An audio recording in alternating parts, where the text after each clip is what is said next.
Buenas tardes, muchas gracias por la presentación y realmente para mí es un honor y placer estar con ustedes. Estamos contra el tiempo y tengo que rápidamente desarrollar el tema que se me ha asignado. Es un tema desafiante porque quisiéramos tener todas las respuestas. Lamentablemente todavía tenemos muchas incertidumbres y mi intención es de alguna manera hacer un balance de lo que tenemos en este momento actual de lo que puede suponer esta gran epidemia y gran impacto en morir y mortalidad. Esta va a ser la agenda que vamos a desarrollar en los próximos minutos y la primera cosa es siempre llamar una alarma epidemiológica en lo que está ocurriendo en nuestro medio y básicamente en el medio latino. Esta es una publicación muy importante porque es el impacto general de 190 países, digamos que 200 países, publicaron en New England hace muy poco, donde se da la magnitud de lo que puede estar pasando con el tema de obesidad puramente. Ustedes están viendo las cifras espeluznantes, lo que puede significar la tasa de obesos en niños y la tasa de obesos en adultos en el mundo, pero lo más importante y lo más relevante es que si bien la prevalencia puede parecer pequeños dígitos, lo más catastrófico es que ha incrementado la tasa global de mortalidad debido a esto. Y si uno traza una línea, como ustedes están viendo acá, cuánto ha sido el crecimiento en concreto, significa que esta tasa de mortalidad se ha incrementado al 28%. Y la tasa de mortalidad en los obesos se expresa fundamentalmente por lo que puede significar eventos cardiovasculares. Es una cosa que hay que fijar claramente. El obeso ciertamente se muere de enfermedades cardiovasculares en la mayoría de las series reportadas.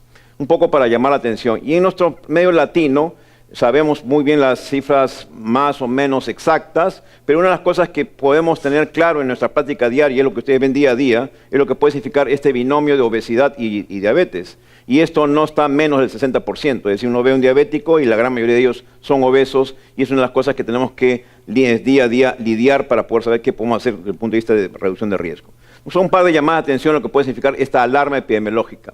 Lo siguiente que quiero puntualizar acá en 4 puntos, aspectos, digamos que fisiopatológicos, pero que tienen repercusión clínica, son los siguientes. En el primer momento es lo que tenemos que tener como concepto, no solamente de obesidad, sino como adiposidad, que es el término que hoy se usa mucho más todavía, para entender que esto va a implicar daño vascular. Los mecanismos son múltiples, no hay duda de que un sujeto con adiposidad incrementada tiene un proceso inflamatorio inherente, no hay duda de que hay producción de lípidos, evidentemente con toda la malignidad que ustedes conocen bien, existe un sistema simpático activado o hiperactivado y hay, paralelamente un sistema renina activado o superactivado. Y ve esto de la mano con este mecánico. Más o menos es el panorama fisiopatológico, lo que puede significar la adiposidad en sí.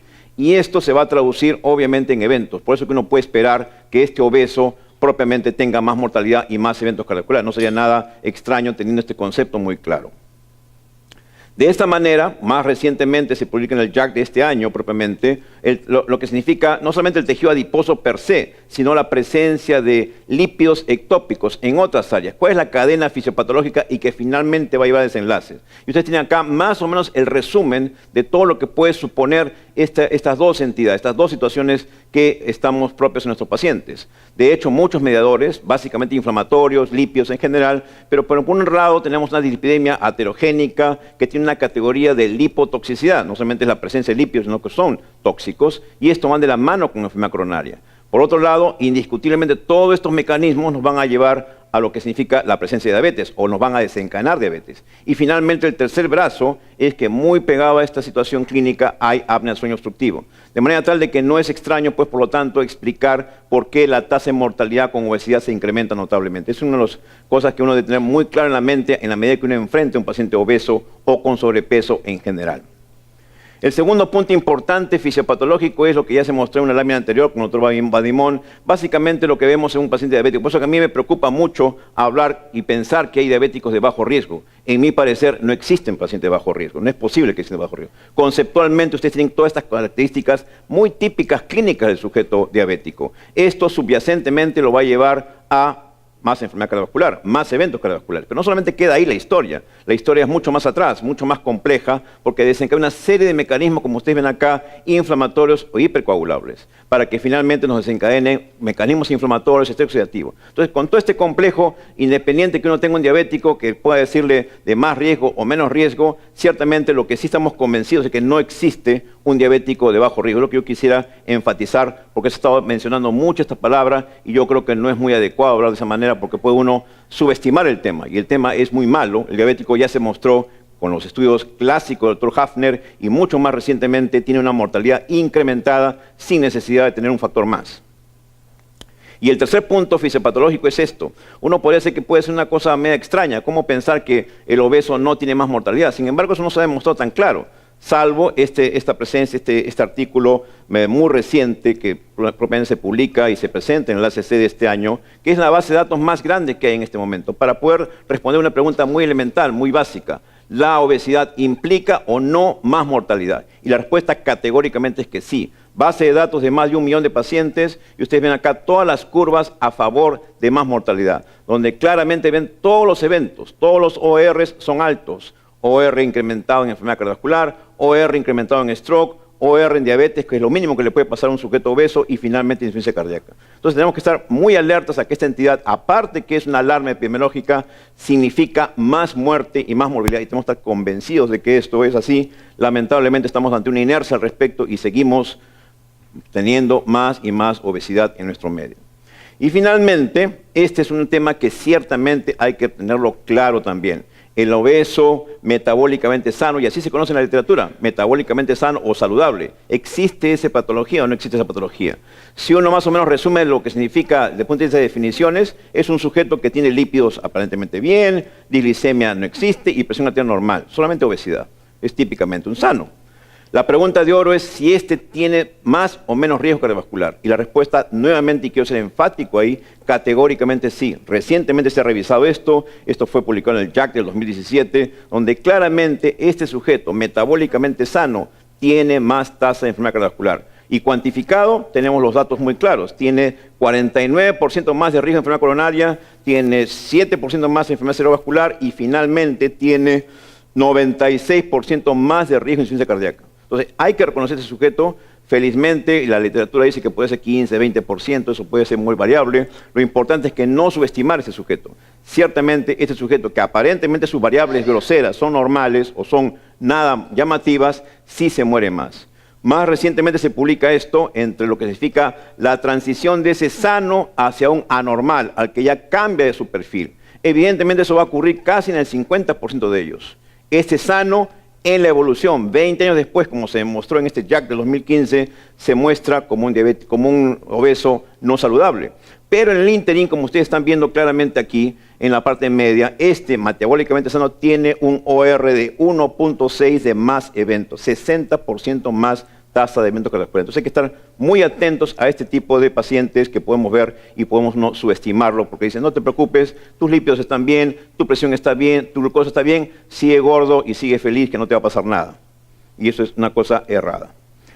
Ahora bien, ¿qué tenemos que hacer o qué podemos hacer desde el punto de vista de intervenciones? Aquí hay 6 puntos muy rápidamente que podemos desarrollar. Es una lámina clásica muy actualizada de lo que se puede hacer en un diabético desde el punto de vista de prevención primaria, que ha funcionado en variables diferentes desde el punto de vista de reducción de eventos. Está aspirina, está estatinas, está la presión arterial, nutrición, estilo de vida, y evidentemente toda la combinada tiene mayor impacto desde el punto de vista de reducción de eventos en prevención primaria. Es una cosa muy cierta y muy clara y muy documentada.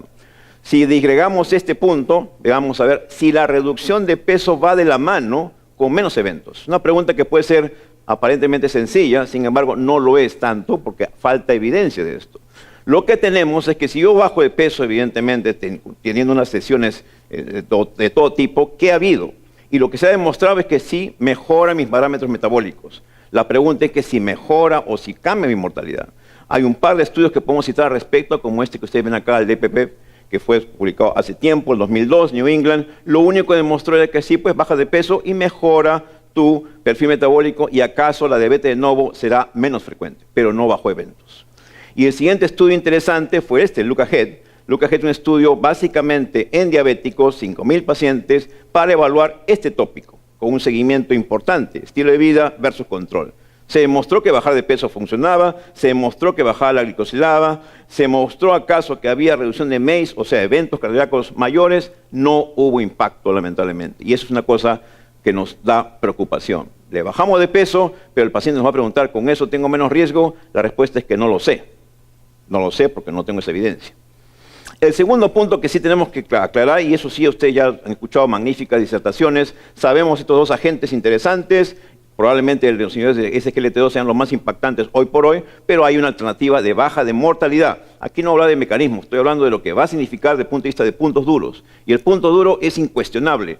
El mecanismo que a ustedes les guste, el que más les guste, pero que baja mortalidad, lo baja. ¿Cómo lo hace? Nadie lo sabe, pero lo baja. El tercer punto interesante es que no descuidemos presión arterial.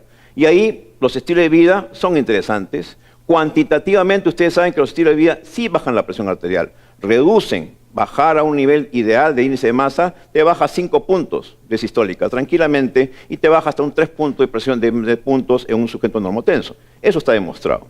El tema ahí no es solamente eso, si que esto te baja eventos o no. Clásicamente se sabe que 10 puntos de sistólica sí va de la mano con reducción de eventos cardiovasculares importantes e interesantes. Podría ser una salida. La Escuela Europea, como ustedes saben, hace muy poco, a fines de agosto, publica sus guías donde nos dice un mensaje muy importante. No menos de 140,90 es un primer objetivo, 1A. Bájate a 130,80, sigue siendo 1A, pero con una palabra mágica que ustedes ven acá, que básicamente se refiere a si tolera esa nueva presión arterial. O sea, uno está lícito en bajar más la presión arterial del sujeto en la medida que lo tolere. Si no lo tolera, vamos a hacer más daño, pero por lo menos la primera meta es de 140 indiscutiblemente. Los lípidos se han manejado claramente ahí, triada heterogénica latina, que es muy típica de nosotros, lamentablemente inmanejable desde el punto de vista de desenlaces.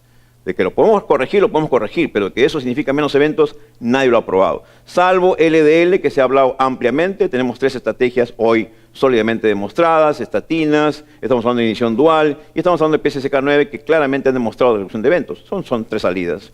Lo importante es llegar a una meta. De repente a alguien no le gustan las metas, de repente alguien habla de otro lenguaje, sistema americano habla de reducción de riesgo, pero no habla de metas. Indiscutiblemente uno puede tener su opinión. El punto es que llevemos a un punto interesante de LDL y con eso sí vamos a bajar mortalidad sin lugar a dudas. Triglicéridos es un tema escabroso. Nadie quiere hablar de eso porque no tienen cuantificado cuánto puede significar de riesgo, cuánto puede significar de reducción de eventos. Los europeos tímidamente publican esto de lo que puede significar recomendaciones. Cuando tienes más de 200 y eres de alto riesgo, mejor te lo bajo y te lo voy a dar tratamiento. Pero nadie ha cuantificado y estamos a la espera de los nuevos estudios que saldrán en el 2022 que podrá saberse si lo de bajar los triglicéridos va de la mano con desenlaces o no en este momento. Lo cierto es que el diabético, y ese es otro punto que quiero insistir, no hay diabético de bajo riesgo, pero sí hay una categoría de alto para arriba. Y lo importante, el punto de lípidos en un diabético es que la tarea es más exigente que un LDL, que es muy sencillo de lograr. Más difícil es que yo logre un no HDL, que logre un triglicéridos y que logre un ApoB. Las 4 variables que me van a reducir eventos, las 4 variables que me van a reducir mortalidad. A ver, yo les doy la tarea, logren eso. Los estudios dicen que no puede lograrlo hasta el 20-30% y en la vida real probablemente no lleguen ni al 40% de lograr las 4 variables que sí dan reducción de eventos. Es una tarea importante e interesante. Y el quinto punto interesante e importante es el mensaje. ¿Qué hacen las drogas para bajar de peso y que si esto ha significado algo impactante desde el punto de vista de eventos? Esta es una lista la más actualizada, publicada hace poco en el JACC de enero de este año, donde tienen ustedes todas las estrategias farmacológicas hoy por hoy implementadas. Los mecanismos están dispuestos, los colaterales están dispuestos. La pregunta de oro es, ¿qué han mostrado estas estrategias? Y ustedes ven acá que lamentablemente hoy por hoy, yo preparé esta charla hasta antes de la presentación del Congreso Europeo, y el Congreso Europeo sí se mostró el primer ensayo clínico para evaluar drogas como lorcacerina para poder bajar de peso y si eso bajaba de eventos. Que les voy a mostrar, si me alcanza el tiempo, algunas láminas al respecto. Pero lo importante es de que lamentablemente no tienen evidencia de que bajen desenlaces. Te bajarán de peso bonito, lo harán bastante bien eventualmente, pero no hay reducción de eventos y es lo que es faltante en nuestra literatura. Lo importante es qué debemos hacer. Obesidad, como ustedes ven acá, más de 30 de índice de masa, sobrepeso más de 27, más comorbilidades, fracaso del estilo de vida y dificultades en mantenerte con reducción de peso son indicaciones formales para darte fármacos. No hay duda de eso. El tema es si te voy a bajar eventos con eso, no tengo respuesta para eso, no hay todavía esa evidencia. La respuesta y la predicción de que si eso va a funcionar, sí se sabe. Si el sujeto en 3 a 4 meses no baja 5% de su peso con estas estrategias farmacológicas, estás fracasando y no va a funcionar. Lo que hay que hacer ahí es pensar en otras cosas más. Y como le digo, los resultados son interesantes. La reducción de peso con fármacos va del 3 al 9%. Las terapias combinadas son más exitosas que dar un solo fármaco, típicamente toda estrategia. Y los estudios con seguimiento son cortos, 1 a 2 años, no dan más, no hay más estudios. Y no ha habido, hasta lo que ocurrió en Múnich, un estudio para evaluar desenlaces cardiovasculares en general. Y la otra estrategia, la otra cosa que me queda, la vieja estrategia ya de muchos años, 60 años tiene ya, que es la cirugía bariátrica. La cosa interesante, 6 décadas ya de antigüedad, donde ustedes tienen acá la base de datos, tenemos guías. La vigente es esta en adultos, donde dicen, sí, pues, si tienes un índice de masa más de 40, no hay duda, no hay vuelta que darle, categoría 2A, nivel de evidencia A, que es mejor que te vayas a la cirugía bariátrica. Y si tienes un 35 y tienes comorbilidades, también anda pensando en cirugía bariátrica. La diferencia está que tiene una evidencia nivel C, o sea, es un grupo de amigos, grupo de expertos que dicen hay que hacerlo, pero no hay evidencia de eso. En niños, en adolescentes también está la cosa interesante, pero hay que asegurarse que el crecimiento ya se logró. Hay unas indicaciones formales, el índice de masa más de 40 sigue siendo un parámetro interesante, importante, o salvo que tenga pues más de 50 con comorbilidades leves en general. Lo importante es que existe esa indicación. ¿Cuál es el sustento de esto? Esa es la pregunta. ¿Por qué me dicen esas guías? ¿Por qué me dice que eso es así? Y se ha actualizado, el JAC de este enero, este año se actualiza esa base de datos. Tenemos seguimientos de 1 hasta 6 años con reducciones de pesos impresionantes. Vean ustedes que tienen 30%, 43% de reducción de peso. Ese es, de hecho, incuestionablemente valioso.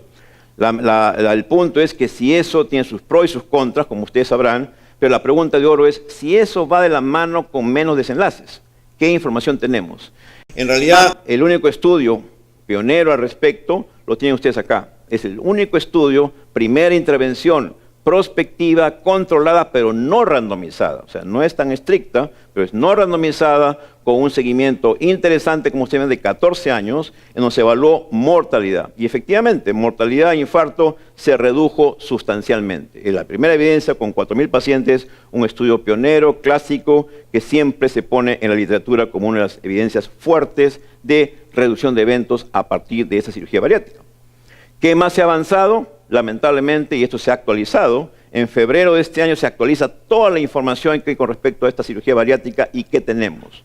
Los estudios randomizados favorables a largo plazo de la carga de factores de riesgo sí existen. Es decir, la cirugía bariátrica te mejora tu perfil metabólico, evita eventualmente diabetes, te mejora tu control metabólico en los diabéticos, pero hasta ahí nomás va la historia. Cuando uno le exige desenlaces, solamente hay estudios observacionales. El daño subclínico de eventos cardiovasculares todavía no está claro, no está firme.